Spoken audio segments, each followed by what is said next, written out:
नमस्कार मित्रांनो, आज आहे सप्तमी म्हणजे नवरात्रीचा 7वा दिवस. नवरात्रीच्या 7व्या दिवशी म्हणजे महासप्तमीला काल रात्री देवीची पूजा केली जाते.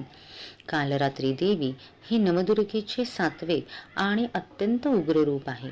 शुंभ निशुंभ दैत्याचा नाश करण्यासाठी देवीने हे रूप धारण केले, म्हणून तिला शुभंकरी असेही म्हणतात.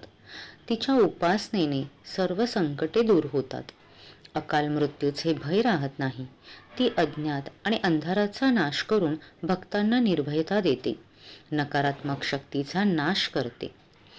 तिचा मंत्र आहे, एक वेणी जपा कर्णपुरा नग्ना खरा स्थिता, लंबोष्टी कर्णिका कर्णी तैलाभ्याक्त शरीरिणी, वाम पादोल्ल सल्लो हलता कंटकभूषणा, वर्धन मूर्धध्वजा कृष्णा काल रात्री भयंकरी. याचा अर्थ आहे, एकवेणी जपा कर्णपुरा नग्ना खरा स्थिता म्हणजे ज्यांचे केस एकाच वेणीत बांधलेले आहेत, कानात जास्वंदीचे फूल घातलेले आहे, ज्या निर्वस्त्र दिगंबर आहेत आणि गर्दभावर म्हणजे गाढवावर स्वार आहेत. लंबोष्टी कर्णिका कर्णी तैलाभ्यक्त शरीरिणी, ज्यांचे ओठ लांब आहेत, कानात कर्णफुले घातलेली आहेत आणि ज्यांच्या शरीरावर तेलाचा लेप लावलेला आहे. वाम पातोल सल्लोहल कंटकभूषण, ज्यांच्या डाव्या पायात लोखंडी काट्यांसारखे आभूषण म्हणजे लोखंडी साखळी शोभून दिसत आहे. वर्धन मूर्धध्वजा कृष्णा काल रात्री भयंकरी, ज्यांचा वर्ण कृष्ण म्हणजे काळा आहे, ज्यांच्या मस्तकावर ध्वजा आहे आणि ज्या भयंकर दिसतात, अशा माता काल रात्री नेहमी शुभ फल देतात.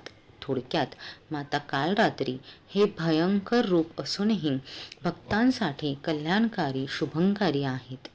बीज मंत्र आहे, ओम ऐं ह्रीं क्लीं काल रात्रये नमः.